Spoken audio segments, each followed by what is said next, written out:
Hello again, thank you for joining me. It's a beautiful, bright but cold autumn morning here in Liverpool, and I thought today I'd revisit the topic about JPEGs being superior to RAW files. More about that later.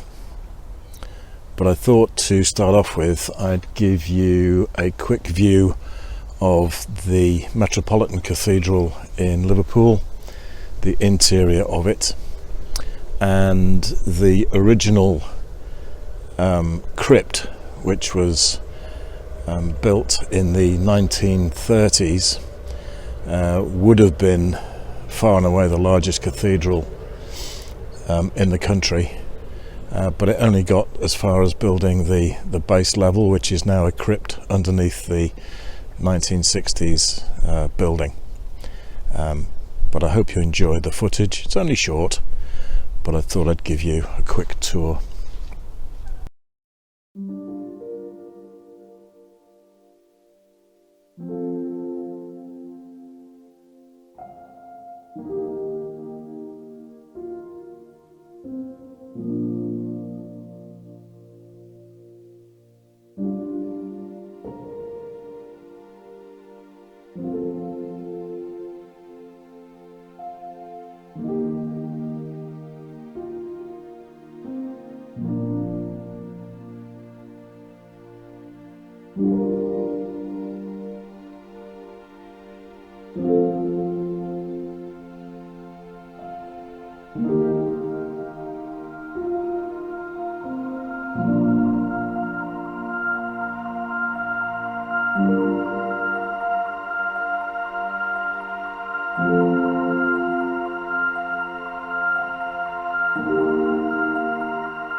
I thought it was time that I explained my assertion that JPEGs are superior to RAW images. It's only really applicable to smartphones, small sensor mobile phone photography. If you're using anything upwards of micro four thirds, then in all seriousness, that assertion makes little sense, to be honest with you. But in particular, with regard to smartphones' ability to do nighttime photography, the JPEGs that they produce are far superior to the RAW images, and I hope the examples that I'm going to show you will illustrate that fact.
Well, there we are. I hope those few images that I put up at the end kind of get across the message that, as far as I'm concerned personally, particularly with regard to nighttime photography, there is no way that I can edit in either Affinity Photo or On1 Photo RAW the raw files that my Google Pixel 4a produces. Obviously I can improve them, but it doesn't matter what I try, there is no way that I can emulate the JPEGs that come straight out of the camera. Now, that could well be down to the fact that I'm using Affinity Photo, which is well known for having a really very basic raw editing suite. On1 Photo RAW has always done me proud, but no matter which of those two applications I use, I can't get anywhere near the Pixel 4a's rendition with the JPEG images.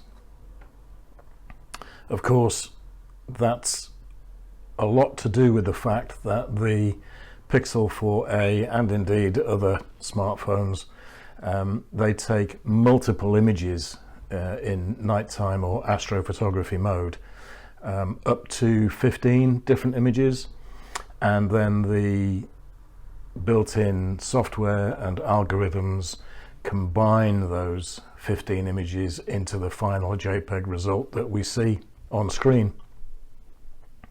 So could I do it if I took the time to take 15 different raw images at different exposures? Possibly, but honestly life is too short. The results are so good that I'm more than happy to rely on the JPEG images for nighttime photography. Daytime images, like you saw with the shots of the cathedral and other places, then yes, you've got much more flexibility.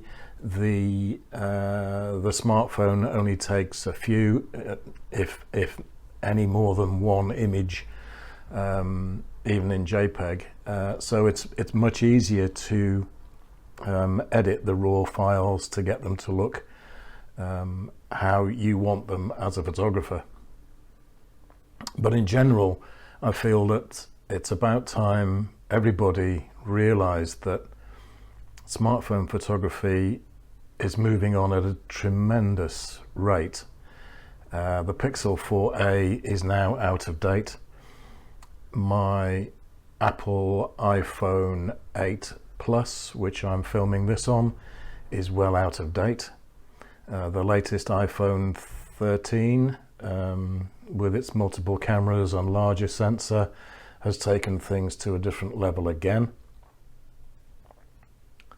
And as a final thought, I just wonder what will happen, or what would happen, if the manufacturers of traditional, if you like, traditional cameras, if they encompassed and included the same kind of computational photography in traditional cameras, what effect that would have. Because there is a growing divide, I feel, between people who use smartphones, and let's be honest, everybody uses a smartphone day in, day out.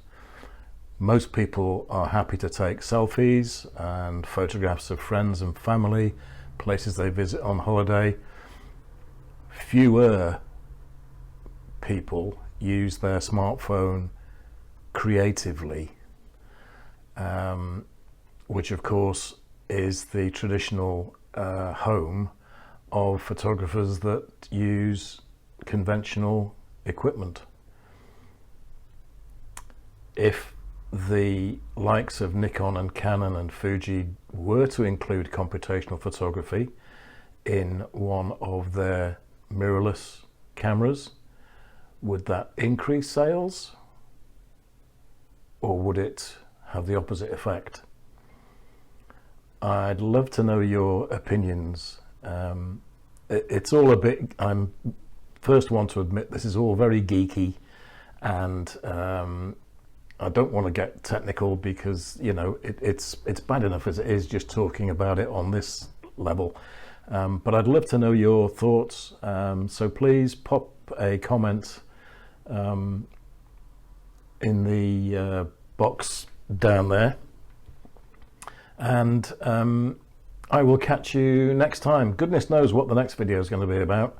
I chop and change quite a lot. I hope you've got something out of this one, and I hope I didn't bore you too much with that quick wander around Liverpool's Metropolitan Cathedral.